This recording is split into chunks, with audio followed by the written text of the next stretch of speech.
सीते राम कथा हृदयम्।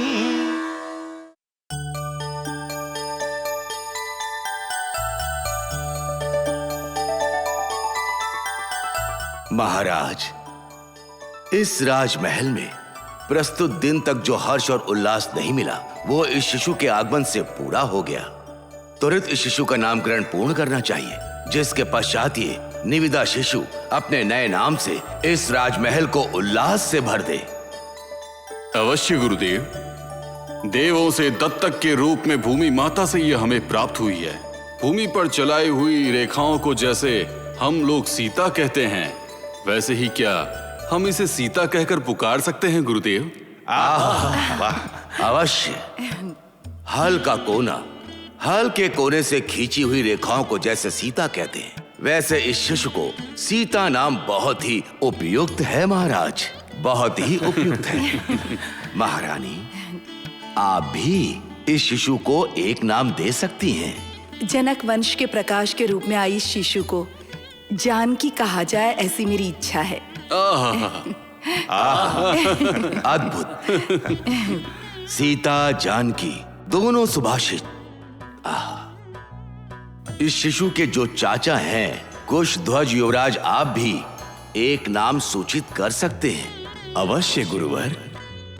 मिथिला हमारे राज्य की राजधानी है। इस शिशु का नाम एवं इस राज्य की राजधानी का नाम दोनों साथ में प्रसिद्ध हो, इसी कारण इस शिशु को मैथिली नाम से नामांकित करने की मेरी इच्छा है।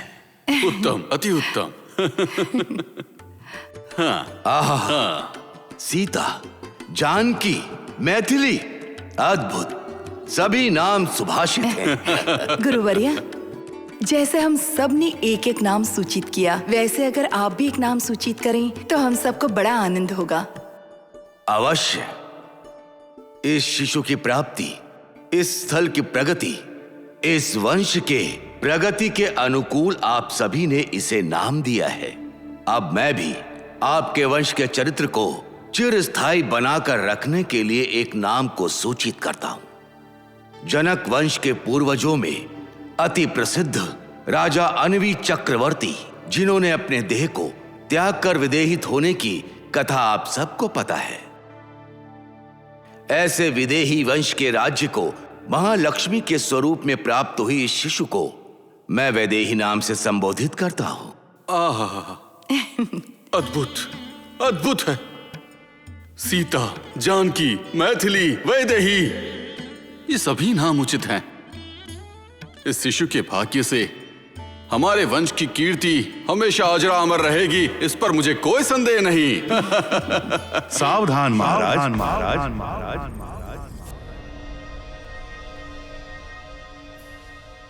सावधान। आपका इतनी शीघ्रता से इस निर्णय पर आना उचित नहीं है महाराज। कृपया स्पष्ट करें कि आप ऐसा क्यों कह रहे हैं? ये शिशु एक स्वर्ण पेटी में इस राज्य की भूमि में कैसे पहुंचा होगा? पहले इस प्रश्न का उत्तर प्राप्त करना होगा महाराज।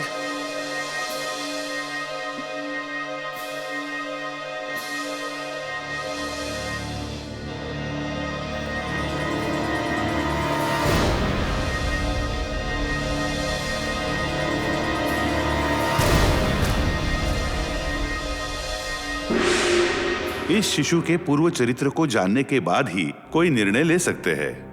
क्या ये शिशु देवताओं का प्रसाद है अथवा गुप्त रूप से इन असुरी शक्तियों का इस राजमहल में प्रवेश करने के पश्चात किसी तरह का उपद्रव मचाने का उद्देश्य तो नहीं है?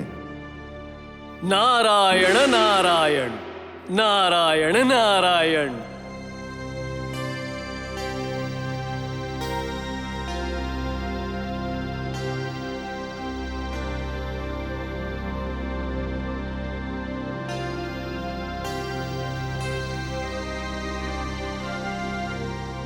त्रिकाल ज्ञानी, त्रिलोक संचारी देवर्षि नारद जी का स्वागत है, सुस्वागत है।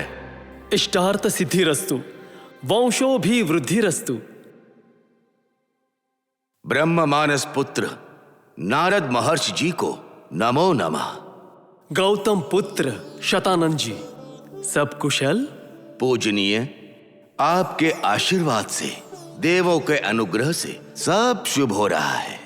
जनक महाराज को याग भूमि में देव स्वरूप शिशु प्राप्त हुई है। उसे प्रस्तुत सीता, जानकी, मैथिली, वैदेही नामकरण के संदर्भ में आप जैसे महर्षि के आगमन से इस राजमहल में सुगंधित शीतल पवन के आने जैसे संतोष का अनुभव हो रहा है महर्षि। शीतल पवन भी यही है, सुगंध भी यही है। वही नारद की नासिका तक ये शिशु पहुंची गई। शतानंद जी, ऐसे संभ्रम उत्साह के संदर्भ में यहां पर आने से मेरे मन में अधिक आनंद हुआ है। देवता स्वरूप इस शिशु को देखने का भाग्य मुझे भी प्राप्त हुआ है। महर्षि, आपको इस शिशु को देखते हुए कुछ स्मरण हुआ है, ऐसा प्रतीत हो रहा है। ये शिशु हमारे राज्य में कैसे प्राप्त हुआ, इस प्रश्न का उद्गम मेरे मन में होते ही आपका यहां आगमन हुआ। मेरे इस प्रश्न का एक सटीक उत्तर मुझे प्रदान करें महर्षि। सीते राम कथा हृदयं